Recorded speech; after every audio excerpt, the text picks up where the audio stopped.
வணக்கம். நான் உங்கள் அன்பான சயின்டிபிக் வேதிக் அஸ்ட்ராலஜர் அஸ்ட்ராலஜி பேசுகிறேன். நல்லது நினைப்போம், நல்லதே நடக்கும்.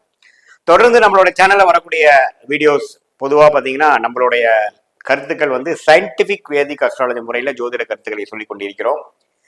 எந்த விதத்திலும் மூட நம்பிக்கைக்குள்ள போகாமல், மிகைப்படுத்தாமல் உள்ளது உள்ளவாறு பார்த்து கொண்டிருக்கிறோம். நம்மளுடைய போன ஜென்மத்தில் செய்த அந்த பிறவியில் செய்த பல பிறவிகள் செய்த கூட்டு கர்மா எப்படி இந்த பிறவியில் நம்மளுடைய வாழ்க்கையில் சாதகமான சம்பவங்களாகவும் சாதகமற்ற சம்பவங்களாகவும் எப்படி உரு எடுக்கிறதுங்கிறத நம்ம பார்த்து கொண்டிருக்கிறோம். அதுக்கு ஒளி எப்படி ஜோதிடத்துல துணை புரிகிறது, நம்ம பிறக்கும் பொழுது கிரகத்தோட நிலைகள் என்ன, ஸ்தானபலம் என்ன, திக்பலம் என்ன, திருக்பலம் என்ன, அதை வைத்துதான் நம்மளுடைய கர்மா நம்மளுடைய வாழ்க்கையில செயல்பட்டு எத்தகைய ஒரு வாழ்க்கையை நம்ம வாழ முடியுதுங்கிறது நம்ம தெரிஞ்சு கொண்டோமையானால், அதுக்கு தகுந்த மாதிரி நம்ம வாழ்க்கையை அமைத்து கொண்டமையானால் நல்ல ஒரு வாழ்க்கையும் பிரச்சனை இல்லாத வாழ்க்கையும் வீண் விரயங்களும் வீண் சமய விரயங்கள் பொருள் விரயங்கள் இல்லாம வாழ முடியுங்கிறத நம்ம டீட்டெயிலா நம்மளுடைய வீடியோஸ்ல பார்த்துட்டு இருக்கோம். அந்த அடிப்படையில மேஷராசிக்காரர்களுக்கு அடுத்த 183 நாட்கள், அதாவது ஜூலை 1ஆம் தேதியிலிருந்து டிசம்பர் 31ஆம் தேதி 2025 வரைக்கும் செகண்ட் ஆஃப் 2025 எப்படி இருக்க போகிறது, எத்தகைய ஒரு காலகட்டமாக நம்ம ஜூன் கடைசிங்கிறது ஒரு இன்டர்வலா எடுத்துட்டோம்னா இன்டர்வலுக்கு அப்புறம் எப்படி இருக்க போகுது. நம்ம திரைப்படத்தை நம்ம பார்ப்போம், முதல் ஆஃப் நல்லா இருக்கு, செகண்ட் ஆஃப் நல்லா இல்லை, அல்லது முதல் ஆஃப் நல்லா இல்ல செகண்ட் ஆஃப் நல்லா இருக்கு அப்படிங்கிற மாத்தி நம்ம பேசுவோம். அது மாதிரி நம்மளுடைய 2025 செகண்ட் ஆஃப் ஜூலை 1ஆம் தேதியிலிருந்து டிசம்பர் 31 வரைக்கும் அடுத்த 183 நாட்கள் எப்படி இருக்க போகிறதுங்கிறது நம்மளுடைய கிரக அமைப்புகளை வைத்து, கோச்சார அமைப்புகளை வைத்து மேஷராசிக்காரர்களுக்கு எப்படி இருக்க போகுதுன்னு நம்ம பார்க்க போறோம். அதற்கு முன்னாடி ஃபர்ஸ்ட் டைம் நம்ம சேனலுக்கு வரவங்க மறக்காம சப்ஸ்கிரைப் பட்டன் கிளிக் பண்ணுங்க, பெல் ஐக்கான் கிளிக் பண்ணீங்கன்னா உங்களுக்கு நம்மளுடைய வீடியோஸ் எல்லாம் உங்களை அடைந்து அது மூலமாக நீங்கள் பலன் பெறலாம்.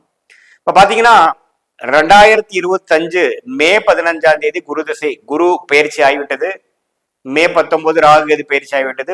மார்ச் 29ஆம் தேதி 2025 3 மாதம் முன்னாடியே பாத்தீங்கன்னா சனி பயிற்சியும் ஆகிவிட்டது. ஒரு முப்பெரும் பெயர்ச்சி நடந்து முடிந்ததுக்கு அப்புறம் தான் இந்த செகண்ட் ஆஃப் 2025 வருதுங்கிறது நீங்க தெரிஞ்சுக்கணும். அது எத்தகைய ஒரு ஆண்டாக, எத்தனை ஒரு பாதி ஆண்டாக 6 மாச காலமாக இருக்க போகுதுங்கிறது மேஷராசிக்கு கொஞ்சம் டீட்டெயிலா பார்க்க போறோம். சயின்டிபிக் வேதிக் அஸ்ட்ராலஜி முறையில பார்க்க போறோம்.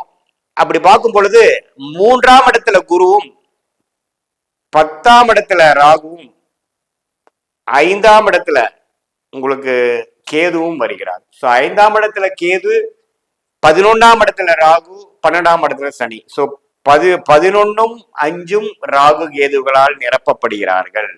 12ஆம் இடம் சனி. ஸோ அப்படிங்கிறப்ப என்ன ஆகுது, விரய சனி ஸ்டார்ட் ஆயிடுச்சு. 7 நாட் சனி என்று சொல்லப்படுகிற 30 வருஷத்துக்கு ஒரு தடவை வரக்கூடிய சனி, விரய சனி தான் முதல் 2.5 வருடம். அடுத்த 2.5 வருடம் ஜென்ம சனி, அடுத்த 2.5 வருடம் பாத சனி. அதுல விரய சனி என்று சொல்லப்படுகிற முதல் 2.5 வருடம் ஸ்டார்ட் ஆகி 4 மாசம் ஆயிடுச்சு மேஷராசிக்காரர்கள்.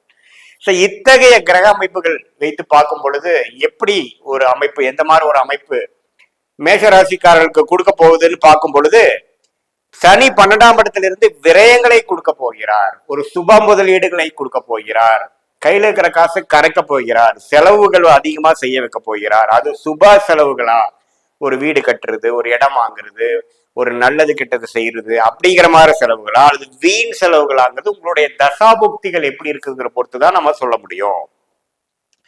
ஸோ இப்படி பார்க்கும் பொழுது நம்மளுடைய அந்த மேஷராசிக்காரர்களுக்கு 12ஆம் இடத்து சனி செலவுகளுக்கு குறையில்லாமல் செய்ய போகிறாருங்கிறது முதல்ல தெரிஞ்சுக்கணும். அது ஆல்ரெடி சனி விரைய சனி ஸ்டார்ட் ஆயிடுச்சு.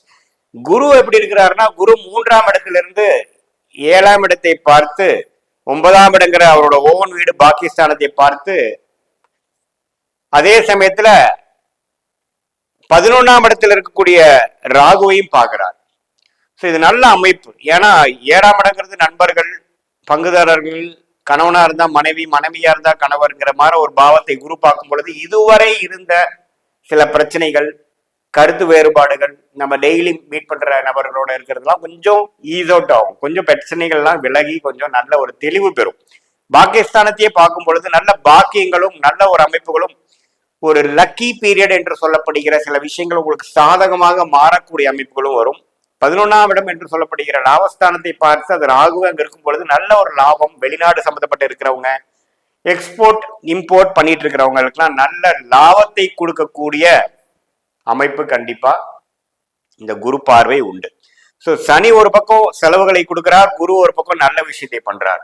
ராகு 11ஆம் இடத்திலும் கேது 5ஆம் இடத்திலும் இருந்து அது ராகு குரு பார்வை பெறும் பொழுது குழந்தைகள் விஷயங்கள், லாபங்கள், மூத்த சகோதரர்கள் ஒரு விஷயத்தை லாபம் பெறுவதற்காக கஷ்டப்படுவது, குழந்தைகளுக்காக மெனக்கட்டுறது, அவங்களுக்காக ஃபீஸ் கட்டுறது, செலவு பண்றது, அது மாதிரி சில விஷயங்களும் சேர்ந்த ஒரு பேக்கேஜாக மேஷராசிக்கார மிடில் ஏஜ் பீப்புள், மேரிட் பீப்புளுக்குலாம் வரக்கூடிய அமைப்புகள் உண்டு.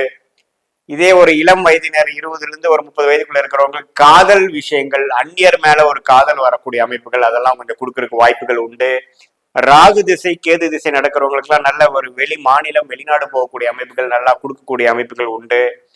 பொதுவா பார்க்கும் பொழுது இந்த ஆண்டு கிரகத்தோட சஞ்சாரங்கள் மேஷராசிக்கு ஒரு நல்ல அமைப்பா இருக்கு. அதுல சனி மட்டும் பாத்தீங்கன்னா வெளியில உங்களை கொஞ்சம் டிராவலிங் பண்றக்கோ, தள்ளி போவருக்கோ, ஒரு செலவு செய்யறக்கோ, அது மாதிரி விஷயத்துக்கு ட்ரை பண்ணிட்டே இருப்பார்.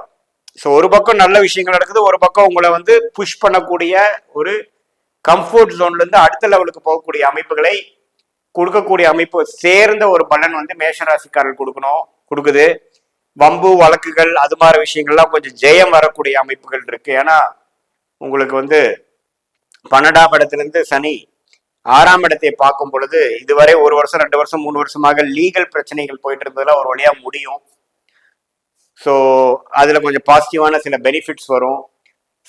Out side the court settlement அது மாதிரி விஷயங்கள்லாம் வரும்.